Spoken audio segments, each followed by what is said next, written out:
Γεια σου, είμαι ο Πολύμπιος και είμαι βιολόγος αγριάς ζωής. Έκανα πάντα ό,τι περνούσε από το χέρι μου για να ασχολούμαι με αυτά τα πλασματάκια.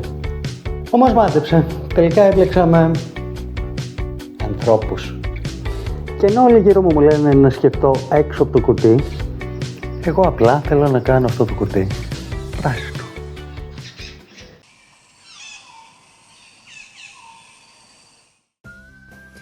Καλώς μου ήρθατε και πάλι. Λοιπόν, έχουν περάσει οι μέρες, έχουμε κλείσει αισίως 1 μήνα και 10 μέρες από τότε που βάλαμε νερό και αλάτι σε αυτό το δενηδρίο.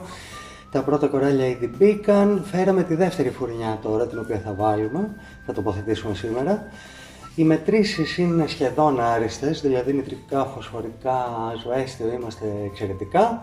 Αυτό που συμβαίνει και άρχισε να με ανησυχεί είναι το γεγονός ότι η αλκαλικότητα άρχισε να παίζει, να πέφτει ραγδαία και να πρέπει να επέμβω για να επανέλθει. Φυσικά αυτό μπορεί να έχει να κάνει με το γεγονός ότι ο βράχος, ο ξεϊρός, άρχισε να ζωντανεύει. Θα δούμε μια πράσινη μεμβράνη με κάτι σαν ανεμοβλογιά. Δεν είμαι απόλυτα βέβαιος. Έχω την αίσθηση ότι είναι η απαρχή κοραλίνης, η οποία είναι λίγο περίεργη γιατί είναι πολύ νωρίς αν είναι κάτι τέτοιο.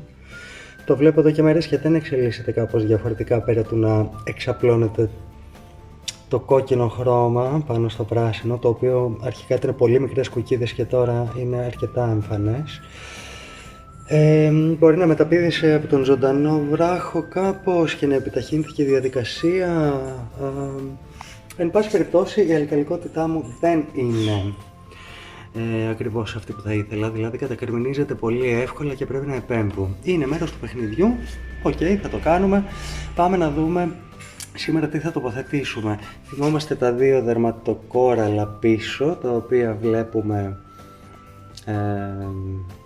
Τώρα εγώ σας δείχνω, αλλά πώς το καταλάβει. Λοιπόν, ένα είναι εδώ και ένα είναι εδώ. Είναι μια χαρά, είναι χαρούμενα, είναι ζωντανά, έχουν πολύ λίγο μεγαλώσει, είναι η αλήθεια. Τώρα μόλις ανάψα και το φως, οπότε είναι λίγο μαζεμένα ακόμα. Έχουμε πίσω το Κένια, το πράσινο, το οποίο και αυτό ξυπνάει σιγά σιγά. Λοιπόν, τα μανιταράκια μας, το ένα πάει εξαιρετικά καλά. Τώρα μόλις ξυπνάει, γι' αυτό το βλέπετε έτσι. Όταν ξυπνήσει επεκτείνεται πάρα πολύ, είναι πολύ εντυπωσιακό. Είναι αυτό εδώ.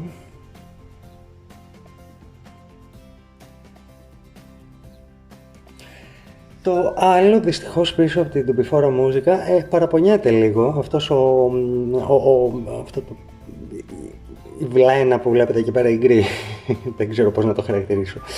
Ίσως είναι λάθος τοποθετημένο, ίσως παίρνει πάρα πολύ φως μάλλον, γιατί είναι συνεχώς συναισθαλμένο. Θα το επανατοποθετήσω σήμερα κάπου διαφορετικά, σε λίγο πιο σκιερό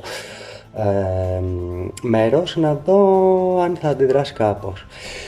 Λοιπόν, τα καινούργια κοραλάκια μας. Έχουμε δύο διαφορετικούς ζωανθούς, να μιλάμε λίγο καθαρά. Έχω έναν πορτοκαλί και έναν μπλε. Είναι κλειστοί φυσικά, θα ξυπνήσουν σε λίγο με το φως. Έχουμε μία τανκανοψάμια, πολύ εντυπωσιακή. Αυτή θα μείνει μάλλον στο βραχάκι της και απλά θα τοποθετηθεί το βραχάκι κάπου, θα το δούμε. Τουμπιφόρα μούζικα και φυσικά έχω και κλαβουλάρια. Την έχω εκτός νερού αυτή τη στιγμή γιατί ήθελα να την αποσπάσω από το πλακίδιο που ήταν κολλημένη. Θα την κολλήσω όμως σύντομα και θα τη δούμε. Και έχω περιέργως και ένα σκληρό κοράλι που βρήκα ένα κομματάκι, φαντάζομαι με την αγορά θα μπήκε κατά λάθος ή δεν ξέρω κι εγώ πώς ακριβώς έγινε. Το έχω από την αρχή, είναι η αλήθεια, από την πρώτη φουρνιά κοραλιών. Νόμιζα ότι είναι νεκρό, αλλά πρόσεξα τελικά ότι οι πολύποδα στο επεκτείνονται. Αυτό είναι βέβαια αρκετά περίεργο, γιατί αυτά είναι πολύ δύσκολα κοράλια και το ενεδρίο μου ακόμα δεν έχει στρωθεί, δεν έχει ισορροπήσει. Θα το τοποθετήσω πάντως και ελπίζω ότι θα παραμείνει ζωντανό, τι να πω. Τώρα κοιμάται και αυτό, δεν έχει βγάλει τους πολύποδες. Όταν τους βγάζει φαίνεται, δηλαδή το πρόσεξα πριν 2-3 μέρες, γιατί νομίζω ότι απλά είναι ένα πεταμένο κομμάτι νεκρού κοραλιού. Το οποίο βέβαια δεν έχει ασπρίσει κιόλας, έτσι. Αν είχε πεθάνει θα ήταν άσπρο, να λέμε την αλήθεια. Λοιπόν, πάμε σιγά σιγά να τα κάνουμε όλα αυτά. Η καλουστρέα δεν μπορώ να πω ότι κινείται με ηλικιώδεις ρυθμούς.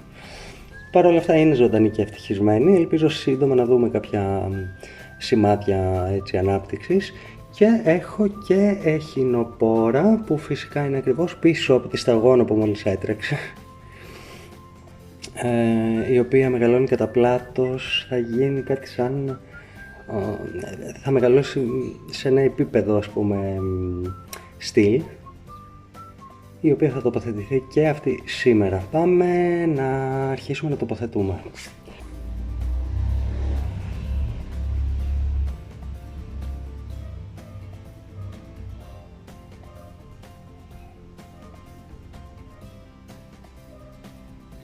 Η κόλλα μόλις μπει στο νερό αντιδρά και κάνει κάτι σαν μεμβράνη και κλειδώνεται, οπότε πρέπει λίγο να την πιέσουμε να ξεκλειδώσει και να κολλήσει. Αυτό μου δίνει κάποιο χρόνο και κάνει και τη ζωή μου ευκολότερη. Ορίστε. Εντάξει, πιο εύκολη κόλληση δεν έχω κάνει, όχι ότι έχω κάνει και πολλές, αλλά αν θυμάμαι καλά, την προηγούμενη φορά ταλαιπωρήθηκα αρκετά. Προσπαθώ σύμφωνα με αυτά που έχω διαβάσει και με τις συμβουλές που έχω δεκτεί να τοποθετήσω το κάθε κοράλι στην ιδανική εντός εισαγωγικών θέση. Δεν είναι ότι θα τα καταφέρω ή ότι τα έχω καταφέρει, αλλά αυτό τουλάχιστον προσπαθώ να κάνω, τόσο ώστε να πλησιάσω όσο περισσότερο μπορώ στο σωστό δρόμο, στο να επιβιώσει και να αναπτυχθεί το κοράλι.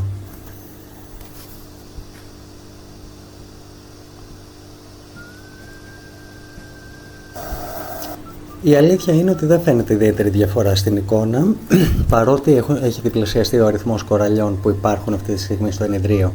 Χρειάζεται λίγη φαντασία για το πώς θα γίνει όταν τελικά τα κοράλια μεγαλώσουν και θα το δούμε μαζί στην πορεία του χρόνου. Καλή συνέχεια!